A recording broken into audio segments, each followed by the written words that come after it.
Sur les 10 dernières années, je suis allé 2 fois chez le psychologue, dont une fois la semaine dernière. Et c'était une expérience très intéressante. Je pense que tout le monde devrait le faire, donc je vais vous expliquer un petit peu pourquoi.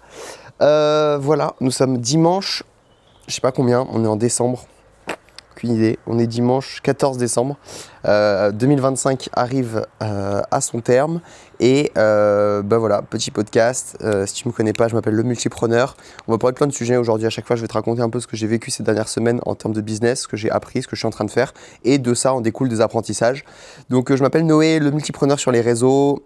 J'essaie de revenir là tranquillement sur un peu tous les réseaux sociaux parce que j'avais un peu au final mis en pause, je savais plus trop de quoi parler, etc. Et là j'ai l'envie de recréer à nouveau. Donc voilà, j'essaie d'établir une strat un petit peu partout. Je suis pas fan d'Instagram, j'aime pas consommer énormément sur Instagram, mais c'est toujours le réseau où ça a mieux pris. YouTube, j'adore, mais ça demande du temps pour faire des vidéos super quali. Et les podcasts, c'est le truc que je préfère, mais ça perce pas comme ça, surtout que je fais pas trop d'efforts. Genre là j'abuse, je me filme en plein soleil, c'est pas bien éclairé, machin. Bon, le son, je fais quand même un petit effort, il y a le micro ici, le DJI, la petite Osmo. Mais voilà, il faudrait faire, ils mettent plus de focus pour prendre sur les réseaux, mais je me dis que ça va finir, enfin ça prend et petit à petit ça grossit, etc. Et de toute façon, mon focus, si je le mets au bon endroit, qui est plutôt sur gagner de l'argent et les business, le contenu, si je continue, ça sera une conséquence un jour ou l'autre, même si je pourrais aller plus vite si je m'y prenais différemment. Bref, je m'égare. Pour vous raconter un petit peu ma vie, putain, ça fait longtemps que je n'ai pas fait de podcast. Ah, ça fait 2 semaines. Ah ouais, bien vu. Donc là, ça fait 1 mois globalement que je vadrouille. Je suis parti il y a plus d'1 mois sur un coup de tête de chez moi. J'en avais marre, j'étais à Nîmes. Je me sentais un peu bloqué. J'ai pris un train. Je vous fais là, ce dernier mois, ce qui s'est passé. J'ai pris un train, je suis allé en Suisse voir l'équipe de Diane. Il y a 1 mois, on avait genre 250 max abonnés payants sur une app mobile pour les étudiants en médecine. J'ai rejoint le projet le 15 septembre, donc c'était il y a 3 mois. Enfin, dans 2 jours, ça fera 3 mois. Justement, pour une prestation de 3 mois, il y avait 20 abonnés à l'époque, etc. Donc là, il y a 1 mois, on en avait 250, on était content. Là, on en prend 20, entre 20 et 30 abonnés payants par jour, sur un abonnement qui était à 7 euros par mois, que j'ai passé à 20 euros par mois. J'avais fait augmenter les prix. Bon, après, il y a d'autres abonnements annuels, etc. Mais globalement, c'est ça. Là, on a plus de 600. 600, aujourd'hui, du coup, ça va monter peut-être à 650, je sais pas combien, 650, on va se rapprocher là, on est vraiment en plein boom. On a trouvé la bonne stratégie qui fonctionne. Donc voilà, c'est un de mes projets. Globalement, j'ai plein de projets comme ça différents et ce que je kiffe, c'est rencontrer les gens en physique. Et comme j'étais un peu déprimé il y a 1 mois, je m'étais dit putain, je prends un train et j'étais allé en Suisse, enfin à la frontière avec la Suisse. J'avais vu Océan qui est sur le projet, toute l'équipe, etc. Trop bien. J'étais resté 3 jours, j'étais monté à Paris. J'étais resté 1 semaine à Paris, puis 1 semaine de plus, donc 2 semaines parce que j'avais vraiment kiffé. J'avais fini par vivre chez ZQuest, donc un incubateur qui aide les jeunes à lancer leur entreprise en mettant 150 000 euros, leur donnant 150 000 euros. Et en plus, ils t'aident à développer ta boîte et tout, donc trop stylé. J'avais créché là-bas. Ensuite, j'étais redescendu à Cannes 1 semaine au Hangar Club des jeunes, 25 à 35 ans, disons, qui font de l'e-commerce et qui ont créé un empire, mais super stylé. Je passais 1 semaine là-bas, c'était incroyable. Des jeunes des jeunes plus vieux que moi, qui m'ont vraiment inspiré, qui avaient beaucoup de mecs qui avaient des bons physiques, qui faisaient vraiment du cash, c'était agréable. Ça m'a donné l'envie de réunir à nouveau, comme ce que j'ai un peu toujours fait, d'autres humains. Et ensuite, je suis allé 1 semaine à Toulouse avec Alexandre, un mec avec qui on travaille ensemble sur un business dans l'immobilier. Lui qui a plein de compétences, business en ligne, qui est gros opérateur un petit peu si on veut, qui aide des entrepreneurs à scaler et qui a vraiment des bons résultats. Dont un business, là, le mois prochain, il vise 500 000 euros. Donc super stylé, ils font un gros lancement. Donc hyper intéressant. Et en fait, on se rejoint sur plein de points qui est un peu la spiritualité, un peu le business et tout. Et du coup, on est arrivé à la conclusion. Ah, mais attendez, je vais marcher là. Vous savez quoi? Je vais marcher, ça sera plus sympa. On est arrivé à la conclusion qu'on aimerait bien faire du business ensemble. Et donc, on a réfléchi à lancer des choses, machin. Et donc, quoi de mieux que d'aller vivre 1 semaine ensemble. D'ailleurs, entre-temps, je suis allé à Montpellier 2 jours chez un mec avec qui on pensait potentiellement s'associer, etc. Finalement, voilà, ça s'est pas fait, mais c'était bien de faire ce test où tu vis avec la personne. Oh, il y a un chat. Donc voilà, on était chez Alexandre, et tout ça pour arriver à la psy, hein, bien sûr, je perds pas le nord, où il m'a dit, putain, moi je vois une meuf qui est kinésiothérapeute, donc en gros, qui touche certains endroits de ton corps, comme le kiné, pour libérer un peu des choses qui pourraient être bloquées somatiquement. Somatiquement, c'est dans le corps, quoi, la somatique. Et du coup, très intéressant, il me dit « Ah, machin, ça serait bien, parce qu'on aimerait du coup organiser des événements, des choses comme ça. » Il me dit « Ça serait incroyable de faire profiter de ce genre de personnes qui ont une expertise de fou à des entrepreneurs. » Et du coup, il m'a dit « Va tester. » Du coup, j'y suis allé. Alors, c'est marrant parce qu'on n'a pas fait de séance, au final, trop de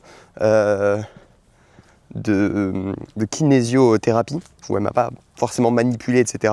Mais on a beaucoup discuté. Et on a discuté de plein de choses intéressantes et j'ai pris un peu conscience de l'intérêt d'avoir un psychologue, une personne à qui tu peux, entre guillemets, tout raconter, qui va parfois te donner des conseils, parfois juste t'écouter. Et ça m'a fait penser qu'en fait, depuis 1 an et demi, j'ai un psychologue et je m'en rendais pas compte. En gros, alors, j'ai eu cette première réalisation là, il y a quelques semaines où c'était putain, un psychologue c'est hyper utile parce que on a plein de choses, même quand moi je réfléchissais à quand j'étais petit, j'ai plein de choses que j'ai faites, etc. dont j'ai pas voulu parler forcément à mes parents et tout. Et techniquement, c'est comme si ces choses, je les avais gardées et c'est comme si elles avaient un certain poids. Parce que c'est des idées, c'est des pensées, c'est des souvenirs. Et quand on parle pas, en fait, c'est comme un poids clairement qui est sur ton corps, tu vois. Enfin, c'est comme ça que je l'imaginais. Et là, je me suis rendu compte que la personne qui connaît le mieux ma vie, c'est très marrant, mais c'est mon prof d'anglais. Mon prof d'anglais, c'est un gars qui s'appelle Kasra, qui habite à Dubaï et qui me donne des cours d'anglais depuis août 2024. Donc là, ça fait quasiment 1 an et demi. Il y a 2 cours, avant c'était 3, pendant 1 an j'ai pris 3 cours par semaine, maintenant j'en prends 2. Et Kasra en fait connaît absolument toute ma vie. Genre à chaque fois, le cours c'est 50 minutes et les 20, 25, 30 minutes, des fois ça dure toute l'heure, on fait que parler genre de nos vies. Donc il me raconte ses histoires, moi je lui raconte mes histoires de meufs, de business, de tout. Genre vraiment on se raconte tout. Et du coup, on est potes, hein, tu vois, genre clairement on est devenus super potes. Lui, il a jamais fait des cours à quelqu'un aussi longtemps, etc. Et on a le même âge, on se ressemble de ouf, il est entrepreneur, machin, donc c'est très marrant. Il donne des cours d'anglais d'ailleurs pour le kiff, techniquement, financièrement parlant, il n'en aurait pas trop besoin. Donc c'est très marrant en fait que ce mec te donne des cours. Et en fait, je me suis rendu compte que c'est mon psychologue et que ça me fait beaucoup de bien d'expliquer tout. Ça me permet de prendre du recul sur ma vie, de savoir ce que je veux vraiment, etc. Donc incroyable. Donc là, avant, j'avais un peu des préjugés sur les psychologues, parce que ma mère m'avait envoyé chez un psychologue quand j'étais genre au collège. Et c'est pour ça, je vous dis, en 10 ans, j'y suis allé 2 fois, parce qu'on m'avait envoyé. Et puis je me rappelle, j'avais beaucoup pleuré, je sais pas, il m'avait parlé de trucs, j'étais en mode, et j'avais fait une croix, j'étais en mode, ah, psychologue, pas bonne idée, pas bon truc.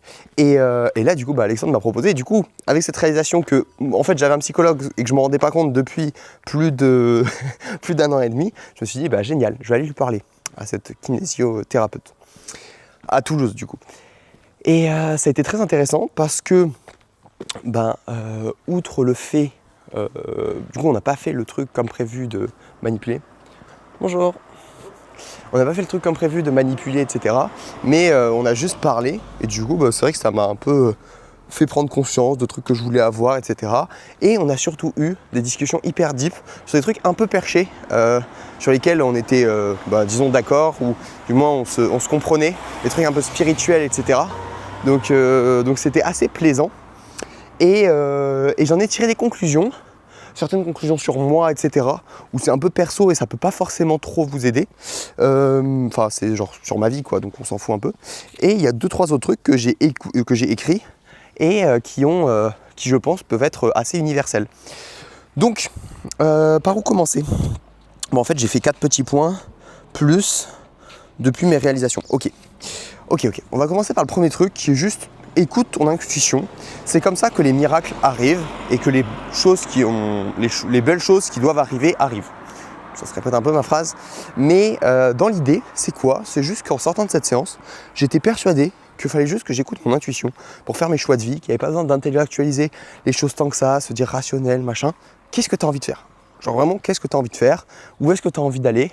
Est-ce que tu l'écoutes ton intuition ? Dans quel cas de figure tu pourrais plus l'écouter ? Du coup, en sortant de chez justement la kinésiothérapeute, je sors dans Toulouse et je rentre comme ça, et puis là je vois une rue à droite, je me dis putain mais j'ai envie de prendre cette rue.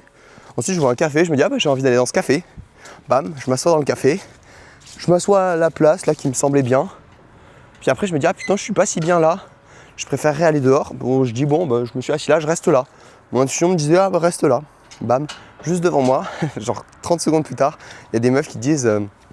une meuf qui explique donc à ce moment-là j'avais les mains hyper dures, tétanisées, machin et tout. Je suis en mode what the fuck.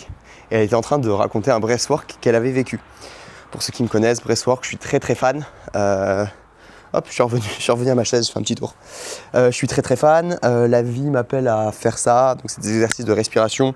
Donc breathwork holotropique, moi c'est ce que je pratique, on va dire, où on va hyperventiler, on accède à une partie inconsciente du cerveau, etc. J'en ai organisé un d'ailleurs à Cannes, quand j'y étais il y a 2 semaines. Et c'est toujours aussi incroyable, genre c'est trop fort, enfin j'adore et c'est...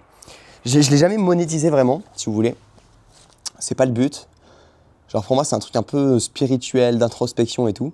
Et là, genre, je me fie un peu à mon intuition et la vie m'envoie vers ces meufs là qui discutent de ça. Enfin ça m'a fait rigoler dans un premier temps. Et voilà, même si c'est rien passé d'incroyable, on a un peu discuté machin. Mais c'est marrant, tu vois, genre c'est marrant. J'écoute mon intuition et bam, justement il y a ça qui revient. Et c'est vrai que souvent quand je me pose la question de ce que j'ai vraiment envie de faire, dans le fond c'est ce truc là qui revient, tu vois. C'est en mode organiser des breathwork, aider les gens à se reconnecter, à découvrir des trucs que j'ai découverts grâce à ça, etc. Tu as envie de retransmettre un peu les trucs qui t'impactent le plus. Et c'est tout ça, comme ça qu'on fonctionne, comme ça que j'ai toujours fonctionné perso avec par exemple les vidéos YouTube. Les vidéos, j'ai voulu faire des vidéos parce que ça m'a impacté. Voilà, après machin, enfin...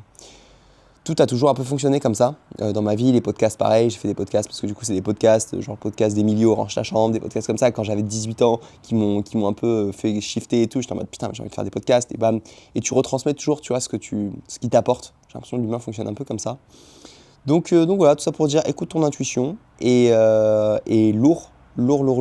Les breathwork, j'ai trouvé peut-être un moyen de le faire sans.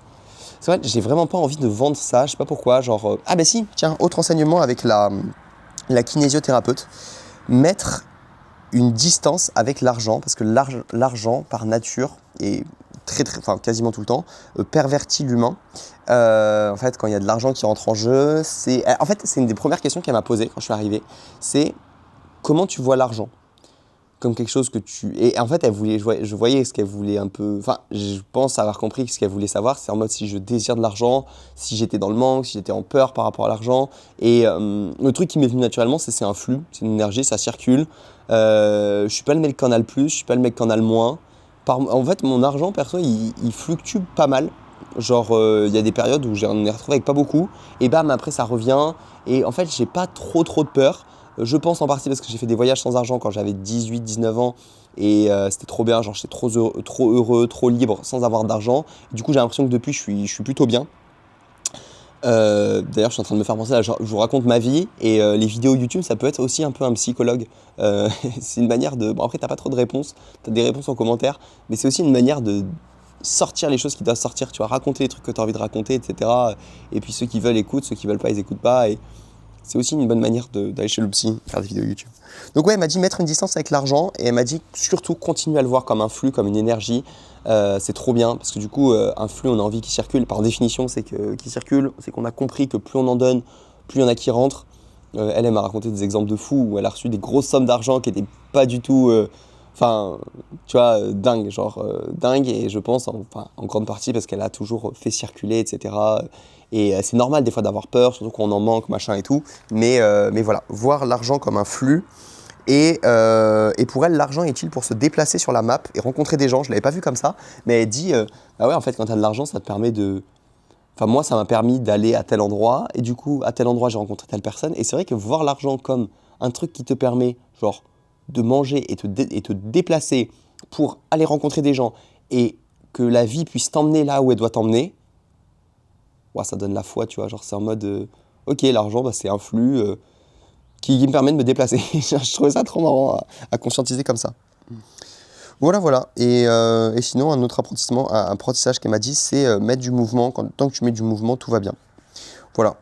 Bon, j'ai écrit plein d'autres choses en fait, mais j'ai l'impression que c'est pas le plus utile. Ce dont j'ai envie de vous parler, c'est que quand je parle de conscience, quand je parle d'âme, quand je parle de plein de mots comme ça, j'ai l'impression d'être un peu plus conscient et de voir la vie un peu à la troisième personne. Je fais rapide ce podcast parce que dans 10 minutes, je vais manger avec Papy au restaurant. On est dimanche et il faut pas déconner parce que Papy il a faim. Donc je fais au plus rapide. Ça sera tout pour ce dimanche. Mais ok. En fait, là, ce que je vais vous partager, ça va peut-être pas vous impacter tant que ça, mais je pense que c'est très utile parce que c'est des graines plantées qui, le jour où vous l'intégrez vraiment, par certaines expériences, et ben vous allez mieux le comprendre. Et moi, ça a été le cas avec certaines lectures que j'ai eues, certaines discussions que j'ai eues, etc. Des choses qu'on m'a dit que j'ai pas compris, mais qui, je pense, ont été très très utiles parce que le jour où j'ai pris des drogues, le jour où j'ai fait des respirations, le jour où j'ai fait des grosses méditations, etc., et ben j'ai intégré les choses à un deuxième niveau. Et là, le but, c'est que je plante les graines qui, peut-être, vous pourrez les intégrer plus tard, ou peut-être vous les avez déjà intégrées et vous le savez. Mais après, il n'y a pas une vérité, genre, je l'ai intégré à ma manière, et personne ne peut l'intégrer exactement pareil, mais il y a des choses similaires qu'on peut comprendre. Je ne sais pas si je suis clair. J'essaye, et j'ai compris que je pouvais prendre du plaisir dans tout. Genre, c'est vraiment bateau dit comme ça, putain, c'est vraiment bateau. Mais genre, j'étais dans le train, il y avait des gens, machin, qui font du bruit, truc. Et en fait, tu peux décider, chaque situation, de les subir ou de les kiffer. Et là, il y a plein de situations que j'ai décidé de kiffer. Et je me suis rendu compte que je pouvais kiffer toutes les situations. Hier, je déménageais à un endroit, etc. Je prenais mon vélo, je le mettais dans la voiture. À ce moment-là, je me dis, putain, en fait, je peux choisir si je prends du plaisir à mettre mon vélo dans la voiture. Genre, soit c'est une action neutre, soit ça peut être chiant parce que ça me met du noir sur les mains, soit je peux décider de prendre du plaisir. Et en fait, en me disant ça, je me dis, mais putain, je peux prendre du plaisir dans tout. Et genre, ça me paraissait évident et c'était une dinguerie. Et du coup, ouais, c'est pas si compliqué en fait de prendre du plaisir, c'est juste toi qui décides et c'est ton état d'esprit qui change. Et en fait, quand tu changes l'intérieur, bah, ça change l'extérieur. Alors que l'extérieur, c'est le même. Je suis dans la même maison, je suis avec les mêmes personnes, potentiellement, je fais les mêmes actions, machin. Mais en fait, décider, mettre l'intention de prendre du plaisir et de kiffer, bah, en fait, ça te fait kiffer ta vie. Genre, c'est pas plus compliqué que ça. Du coup, j'étais un peu choqué. Pour ça, il faut faire les choses en conscience. Si tu fais 10 choses en même temps, que tu es au four, au moulin, machin et tout, c'est très compliqué de se concentrer à prendre du plaisir et voir où est-ce que c'est le plaisir dans ton corps. Parce que le plaisir, au final, c'est quoi? C'est juste une sensation. Hein. C'est genre... tu vois, c'est la légèreté, peut-être c'est... tu vois, c'est un sourire, ça veut rien dire le plaisir en fait. Mais du coup, là, ouais, c'était en mode faire les choses en conscience. Putain, j'ai vu une vidéo de teaser sur YouTube des mecs qui ferment des pots et c'est marrant parce qu'une fois avec mon ami Enzo on passait du temps à écouter un pot qui s'ouvre et qui se ferme genre et on était en mode putain mais c'est tellement beau mais c'est très dur à attraper en fait ces moments-là. Après je l'ai plus forcément là au quotidien, genre j'ouvre une porte, je suis pas en mode émerveillé mais parfois en méditant beaucoup, en faisant des expériences un peu mystiques tu peux le capter ça et du coup faire les choses en conscience, genre quand tu ouvres ton pot, pense vraiment à je suis en train d'ouvrir le pot, tu vois. Je pense que tout ça c'est des réflexions un peu de moine et tout. Qu'il faut réussir à mixer avec le monde physique, l'entrepreneuriat, les autres humains, le business et tout. Et c'est aussi c'est mon objectif. Ensuite, remercier la vie. Donc remercier la vie, ça peut être sous différentes formes. Genre c'est déjà dire merci à un humain, comme un humain incarne la vie et que on est tous la même chose. Bah en fait quand tu dis merci à quelqu'un, tu te remercies toi-même, donc c'est cool. Après tu peux le faire vers le soleil, genre là, merci de m'éclairer. J'ai vraiment de la chance. Merci à la personne qui a construit ma maison, merci à la personne qui a cultivé. Waouh, vous pouvez remercier. Un moment que j'aime bien utiliser de remerciement, c'est quand je regarde mon assiette juste avant de manger. Et je remercie un peu toute la nourriture et je remercie toutes les personnes qui ont fabriqué tout ça. Et putain, quand tu fais des salades, des trucs comme ça, il y a de la nourriture qui vient de partout. Tu sais, t'as du riz, tu te dis ah putain, il vient de la rizière d'un chinois. S'il faut, ça vient pas de la Chine, tu vois, mais peut-être t'as une rizière de Camargue. Ensuite, la tomate, waouh, bah, elle vient du paysan d'à côté. Ensuite, il y a ça, il y a ça, il y a ça. Il y a tellement de trucs. Et en fait, il y a la sauce, rien que la sauce. Mais il y a de l'huile qui vient de l'olive de là, du vinaigre, qui vient du vinaigre de pomme. Putain, en fait, je te jure, ça prend 2 minutes. Hein. Facile, hein. Et encore, même si tu réfléchis vite, à savoir d'où vient chaque truc, avoir de la gratitude pour tout le monde, genre, c'est un taf à plein temps, tu vois. Donc ouais, remercier la vie, remercier l'humain, la nourriture, toute chose autour de toi. C'est super qu'elle soit là. Tout est parfait, tout est au bon endroit. Je suis émerveillé, donc pas oublier de remercier la vie. Voilà, un peu le tour de tout ça. Je me rends compte que j'ai pas dit du tout ce qui s'est passé niveau business dans ma vie, mais c'est pas très grave. En gros, l'agence La Fabrique se développe bien. La Fabrique Insta, on fait 15 reels par mois pour des entrepreneurs. Là, on est en train de proposer différentes offres avec des offres un peu plus poussées pour ceux qui veulent vraiment mettre beaucoup plus de budget et qui veulent avoir des résultats entre guillemets à 100%. On a lancé des pubs. Demain c'est lundi, je dois avoir genre 8-9 calls. Donc c'est top. C'est génial, ça avance bien. ouais, des projets un peu, une agence de publicité en cours de création. En fait, je pense avoir des agences comme ça, c'est des super outils pour pouvoir développer des boîtes. Diane, comme je vous dis, on est en train de tout péter, c'est magnifique. Et voilà, il y a d'autres propositions, des personnes qui voudraient travailler avec moi. Après, je veux prendre un projet par projet et faire ce que j'ai fait avec Diane. Vous voyez, là, Diane, ça a été 3 mois. Pas si intense que ça, mais où j'ai mis quand même pas mal de focus et testé plein de choses. Bam, en 3 mois, on voit les résultats qu'on peut avoir. Et ensuite, on continue avec d'autres business, à faire comme ça, à prendre des parts. Et c'est mon but, là, prendre des parts à droite, à gauche. Et à terme, sur 2026, j'hésitais, j'étais en mode oui, non, oui, non. Et en fait, c'est ça, le mix que je vais pouvoir créer entre l'entrepreneuriat, réunir des gens. Tu sais, trouver son ikigai. Et je crois que je l'ai trouvé là, en fait, un peu avec ce que j'ai fait les dernières années, le condenser dans un truc et que ça ait de la gueule et que ça ressemble à ce que je veux. J'ai toujours réuni des gens dans des maisons, que ce soit avec Entrepreneurs de Château, que ce soit avec les co-living que j'ai organisés avant. Donc j'ai envie de passer au moins 2 mois par an dans des grandes maisons stylées avec des humains stylés, développer son sport, développer ses relations avec d'autres entrepreneurs, relations avec des femmes, etc. Mettre du focus sur ça, développer son business, son entreprise, développer sa conscience, respiration, breathwork, méditation, etc. J'ai envie de faire un mix de tout ça et créer.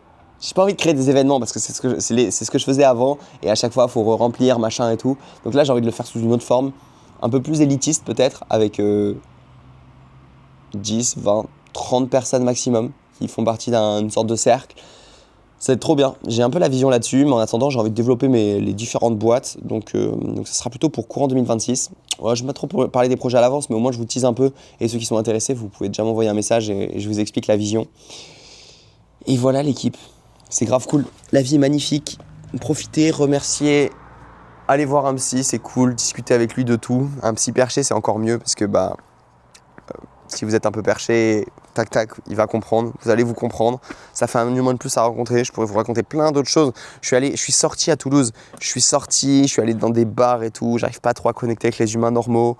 C'est chiant. Mais en même temps, c'est logique parce qu'on n'a pas forcément les mêmes centres d'intérêt, mais du coup ça reste un peu sur ma faim parce que j'adore les humains, j'aimerais avoir plein d'amis humains, mais au final c'est pas plus mal qu'il y ait de la rareté un peu dans les relations qui fonctionnent très bien et dans les connexions profondes. Voilà, c'est tout pour aujourd'hui. Je vais manger avec Papy au restaurant. Attendez, je vais aller voir Papy. Papy, on va manger ? On va manger ? Ouais. Allez, c'est parti.